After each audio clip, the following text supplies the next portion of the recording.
Gratitude, gratitude, gratitude, peace. How's everyone feeling in the multiverse? I am your girl, Secret Orb, and today I come with a different one.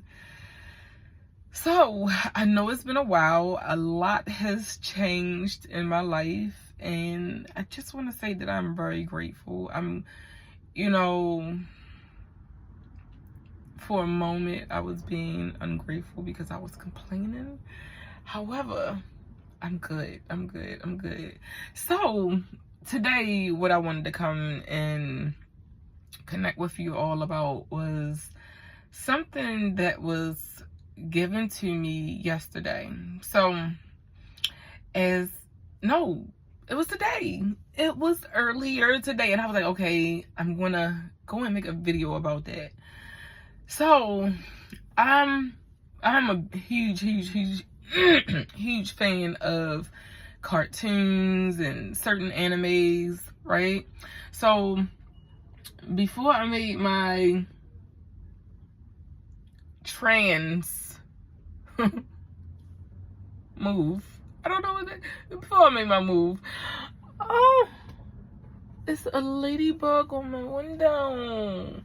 Before I made my move, I was watching the Avatar: The Last Airbender, and then I started watching The Legend of Korra, the second part to the Avatar: The Last Airbender, the animation, right? So I'm watching this particular episode and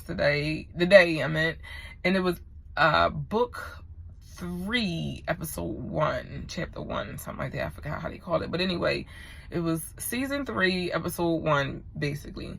And in this episode, 3113, in this particular episode, Bumi, the son, Bumi, Aang's son, Bumi, he fell from a tree and he started to airbend. And I said, wait a minute, why does this sound so familiar? 221. And it made me take a look at a pause, and it made me realize that we are in the age of Aquarius. Bear with me, y'all. I'm gonna get to it. So what that means is we're in the age of Aquarius, right? And that is air. So Aang was the last airbender, right? But when he had his children, his son, I forgot his other son name, the one that was aiding, guiding, and assisting and teaching Korra, which is the Avatar and the Legend of Korra, he's the last airbender because Aang is gone, right? Aang is no longer in that realm. So what happened was Bumi fell from a tree and he was shocked that he was able to airbend, right? And he go run into Aang's son, the one that is the airbender. Like, you ain't gonna believe this. I just airbended. And he was like, no, it ain't, because I'm the last. No, it's him and his 3 children who are also airbenders, if I'm not mistaken. So he was like, no, there are only 4 airbenders in the world and blah blah blah. So he was like, yeah, I'm telling you. So the brother was like, look, don't nobody have time for this, so they're sitting at the dinner table, and he tells one of Korra's friends that she met that lives there at the temple, at the airbender temple now, to throw him a rock and watch he airbend. And Aang's son, the one that can airbend, was like, no, don't nobody got time for this, and we're not doing it at the table. So the youngest son of the Aang's original airbending son, he threw a plate at Bumi, and Bumi airbended it. So back to what I was saying, and I know that was a little, y'all go and watch it if you can, you'll understand it a lot better. So anyway, my thing is, we're in the age of Aquarius, right? If you notice how individuals around the world are beginning to bend, and remember, when we're talking about the element of air, it's not just, the air that you can push, or, the wind that you can feel. It's the mind. The air element deals with intellect.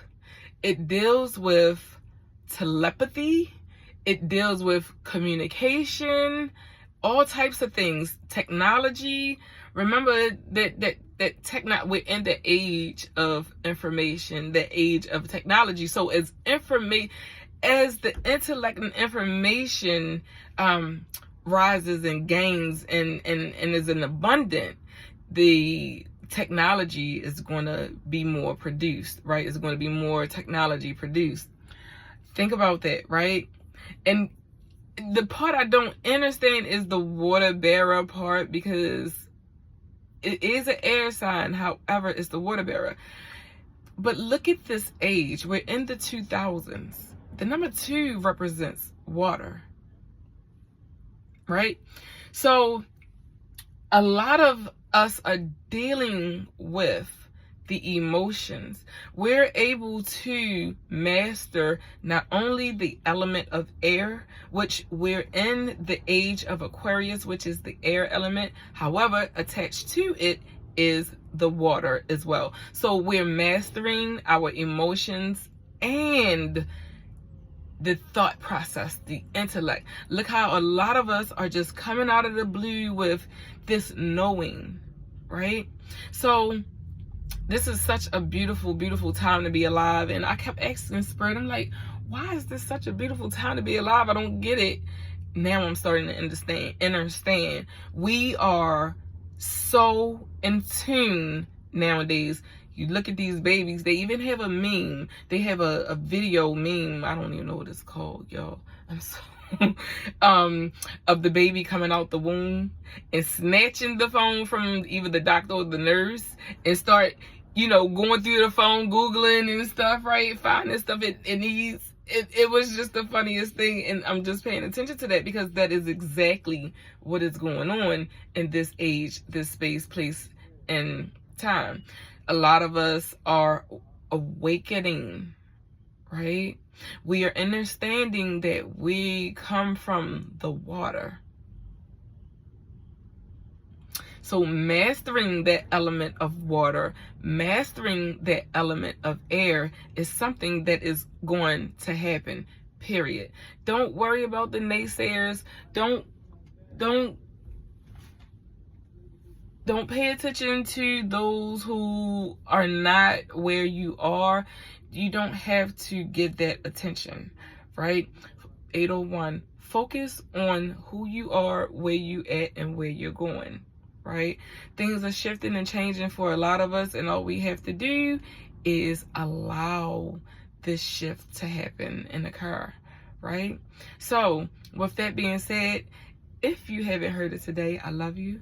I love you. I love you. I love you. I love me. I'm enjoying this experience, right? So remember that everything is perception. Everything is mind. And if you mind it, it matters, right? So love yourself. Be kind to yourself. Be true to yourself. These are things that we will mirror. And I'm just sitting here thinking about that water bearer. I'll come back with that. I love you. Peace.